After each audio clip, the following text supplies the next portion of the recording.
Here, If that happens, so I how, think the battery's out, so speak up. no, if that happens, so how come the Democrats won if that's the case? What went wrong?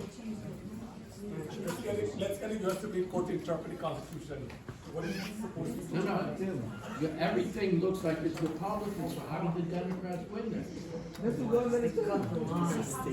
By the number of By the votes. number of votes, population count, not the Oh, you mean, oh, you had a fair vote, number they of go number votes. one. Here in New York, Queens, Bronx, Brooklyn, Manhattan, Buffalo, and a few states determine who win the election. What happened to the people in the other parts of the state? Get to the mic. What happened to the other citizens of New York? Do they have a say in who elected? So if 5 or 7 counties determine who will be the candidate, then the other people should not vote. No, but even if you do the population, wouldn't all those be more than the Democrats? The counties, we need to start counting the counties, and who win the most counties will win that election. Waiting, right? You said that we have to flip 15 seats in the New York State Senate. How many seats do we have to flip in the State Assembly? Talk about Trump. So it actually is 11. Thank you. 11 seats in the Senate, and in the Assembly we have to put 41. Let's hope we can do it. Yes, so it's, there was a shot this round. I mean, it really was. It's a long shot, but it can be done. Senate's definitely the target, that and the governor's race will be the definite target in 26. Question? No, we have a question here. So I would like to know, is your conclusion with respect to the presidency every 4 years, that we're a constitutional republic, the way the votes are tabulated, or a democracy? Or is it a partial constitutional republic? Because it's 50 state elections, right? And it's based on the number of people who vote one way or the other. So what's your conclusion? Are we a partial constitutional republic, or are we a democracy?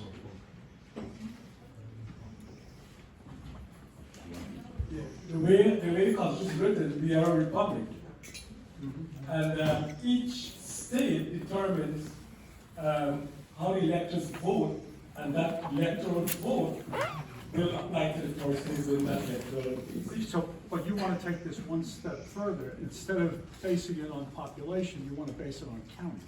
Because the founding fathers never looked at population as being the center for anything. Because as I said, Virginia, who had the largest number of people at that time, there was about 3 million Americans at that time, in 1787. Virginia had about 420,000. And they insisted they wanted by the number of people, population, and the other counties said no, it will by colony. Because at that time, it's not a democracy. They ran from a democracy. They wanted to set up a republic. And I think we're misinterpreting what the republic was. Yeah, no, so my question to you would be, if I can ask a question. All right, so does it say what you read to us that it is by the count? No. Oh, great question. It is about the county. At that time, as a matter of good question, in 1787, there's only 300 counties. The 13 colonies, there were 300 counties. Now we have over 3,000. Please spoke into the microphone. We have over 3,000 counties now. So, I don't even think the founding fathers visualized that 200 years after, America will have 300 million people. There was only 3 million people at that time. And each state was given an Electoral College, and the representative based on the population. But they didn't say the population would be used to determine that. Over there. Yes, but you would need a court case, and you need standing. How would you go about, you would need a court case to begin the process of going up the ladder of state courts to the federal courts. And so how would you go about doing that? More questions for Charlie? Yeah, I know. But I think that will take place. We can apply it directly to the Supreme Court for because they're the constitutional court. So they can make, I think they can have an exception to that. And if they accept our petition, and I'm hoping that our club here can do it, and we can have our lawyers argue that, and then they will make a ruling if they accept our petition. But I think the U.S. Supreme Court is the place to do it. Okay, right over here. This is for Henry Ikezi. What is your viewpoint of the city of Yes? Where do you stand on that? Good question. That's a great question, and I'm a Queens guy. In fact, I'll go as far as saying I'm a Queens Village guy because my mom here raised us in Queens Village, on 209th Street. So when it comes to the city of Yes, quite frankly, I have two views. One view is I wonder if the big donors and the big developers that has their hands in our system manipulated or made suggestions as to how that city of Yes was passed. Because when I look at it closely, I see not much for homeowners, but a lot for developers. And so we have to get experts in there. And for me, when I'm elected borough president, my job will be to put the people of Queens first place. Any kind of land use proposal that's going to be passed, I'm going to make sure that people are the beneficiaries of it, not the big developers. Because at the end of the day, we're still seeing families out here struggling for housing, migrants benefiting, and developers fattening their pockets. So we got to make sure people of Queens are put first place. When you look at some proposals in that City of Yes bill that was recently passed, they want to legalize basements. And it wasn't too long ago that I saw people dying from floods, from fires in their basement. And all the politicians showed up to say this won't happen again, and now they're advocating for legalizing basements. Yeah, so how the hell is that going to work? You tell me. You're going to pack people in basements for what? And garages. So you got to make it make sense. And a lot of these common sense solution-based situations that you all in here, you have common sense and you know when something doesn't make sense. And when I'm elected, we're going to have some common sense solutions passed. This is not common sense. All right, just so everybody knows, real estate I owned a real estate appraisal company for 30 years. And there's a big problem with this whole thing, like you just stated, with the basements. Okay, Fannie Mae buys 80% of all mortgages in the secondary market. They cannot have basement apartments. Any livable square footage below below grade level is not considered livable square footage. Therefore, you cannot put that and get a mortgage on that property. So when we talk about common sense, we look at policies that are put into place that people just don't even think about. They don't even look at that component of it, and that's major when they buy 80% of all the mortgages. All right, so you hope we get politicians in there that we have to get in there to say people think, all right, this isn't going to work. People won't be able to get mortgages, and nobody even discusses that. It's not for homeowners. Thank you. Question? Hi, this is for Ike. When you say affordable housing, can you go into a little more detail? Because my son just became FDNY. He can't afford an apartment. So is that affordable housing for all? Like, how would you determine affordable housing? Or define it? Now you know we got a problem. A firefighter can't afford to live here. Doesn't make sense.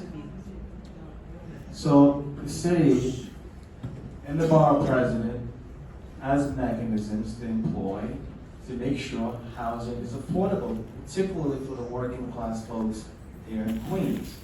And these are things that we gotta look at. Homes need to be affordable again, not just for migrants and that sort of thing, but people that work here, pay taxes here, have sacrificed, especially our first responders, our law enforcement partners, our teachers, our nurses. They gotta be able to live here. I'm tired of people calling me and saying, Henry, I'm leaving Queens, I'm going to Ohio, I'm going to North Carolina, I'm going to Florida. The crime here isn't getting better. It's not getting any more affordable here, but it's getting worse. That's not adding up. So we gotta clean up our borough, and we gotta bring housing that makes sense for the folks that live here and work here.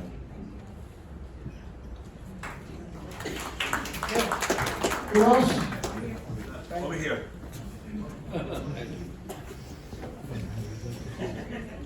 Steve, this is for you. How much of an issue do you think congestion pricing is going to be in the 2026 election? I heard Rob Astorino say a few years ago that if he could carry 30% of the vote in New York City, he would win as governor. We need 32% of the. We need 32% of the city. If we take 32% of the city, we win. And that would have been the presidential election, and that would have been the governor's race. Zeldin lost by 468,000 votes. The city is where the issue lies.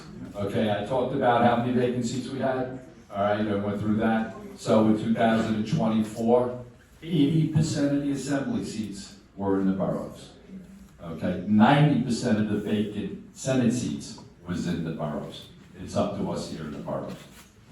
And that's one of the reasons why we want you running for state committee.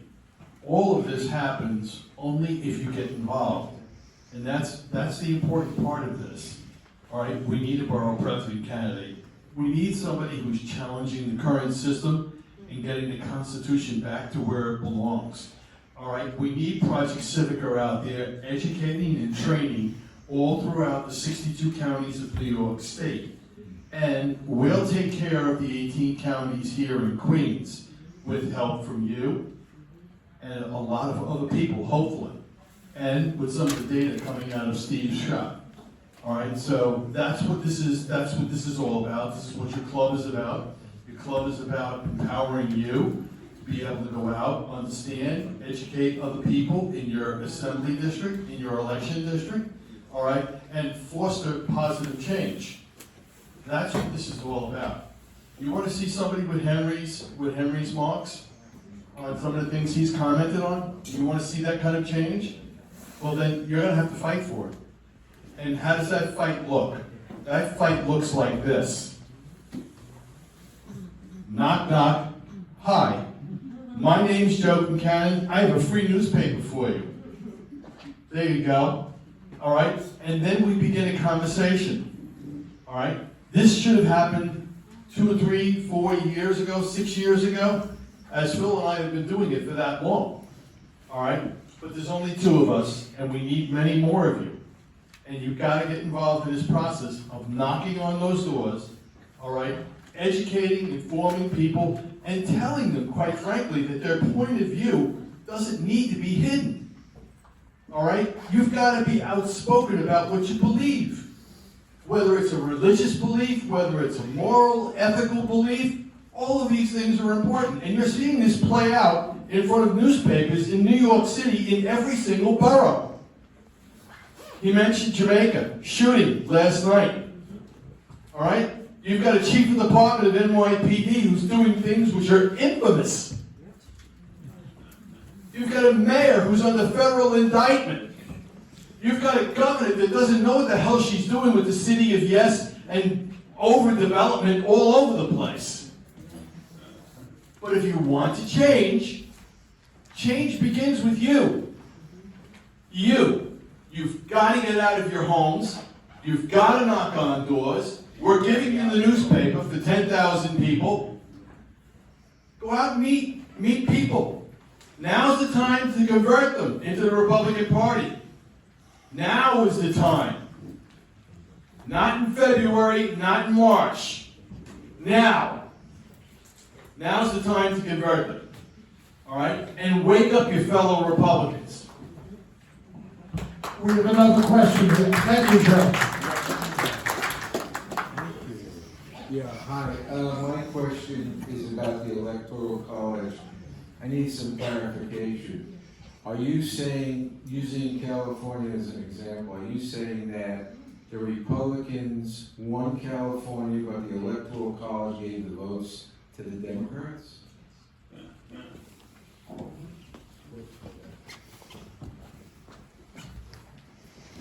The Republican candidate won the most counties in California.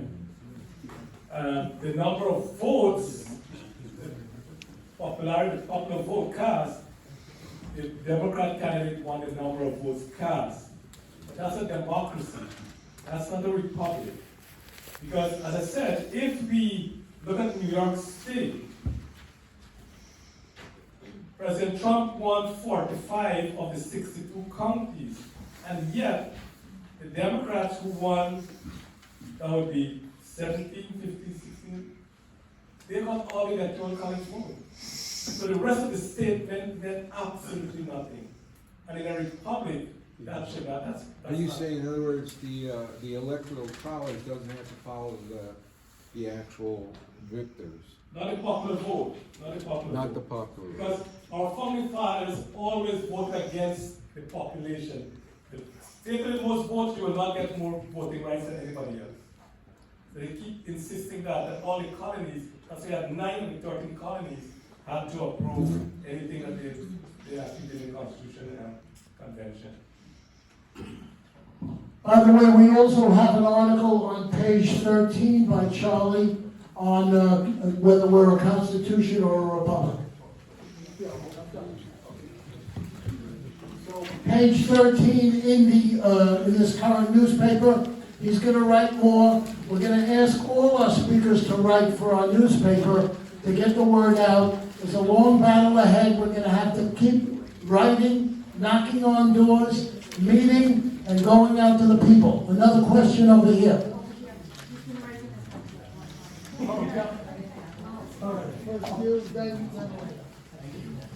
All right, my question, well, I have two questions. Sorry for Henry. First question, very simple. There seems to be, or it's very likely that you are going into a primary. First question is, how close are you to matching funds? Second question is, if you win the primary, how are you going to help our down ballot city council candidates? Very important when we look at the city council.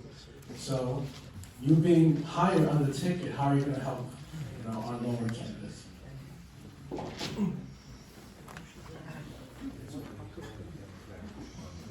That's a very, two good questions. To answer your first question, I'm a straight shooter, like I stated earlier, very transparent. In fact, the donations for our campaign, as you know, with the Campaign Finance Board of New York, it's public record. I believe with all of your support tonight, we're going to hit the matching program, and the city can 8x our funds, and we can be more emboldened and empowered to win this race. Because the Democrats, they've got a lot of money. And we know this is a business to a certain extent, right? Even though I'm not a politician, I understand the game. So we got to raise a lot of money so we can fight. And that's why I'm asking for your support. So to answer your question, we're very close to it. I don't know where it's at now, but my treasurer can answer that question for you later on. I'll give you precise numbers. Nonetheless, it's on the website. And your second question was, am I going to support our other brothers that I feel what they're doing is noble to get the Republican Party on the map? Yes, and in fact, before I started even announcing my campaign, I supported the Assembly. A good friend of mine that ran last November, Dwayne Moore, I supported him. Castro, that also ran, big time supporter. We donated the most money that anyone could donate, and I donated a ton to them. I asked my family and friends to donate to them. So I'm going to continue to support the party. And hopefully, I'm going to the inauguration where I'm going to shake hands with a lot of other Republican brothers, and I'm going to throw my support. And the whole thing is about supporting each other, uniting and pushing each other up. We can't do this alone. We unite, we win. So we got to stand united. We got to fight and support all of our brothers and sisters that are running for this great cause. Thank you, Henry. By the way, how many are going to the inauguration? 1, 2, okay, a few people. One more question.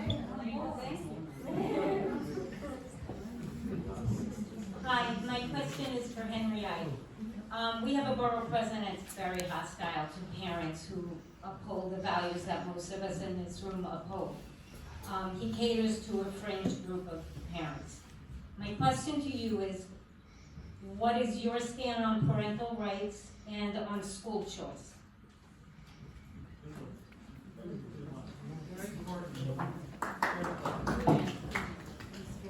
Good question.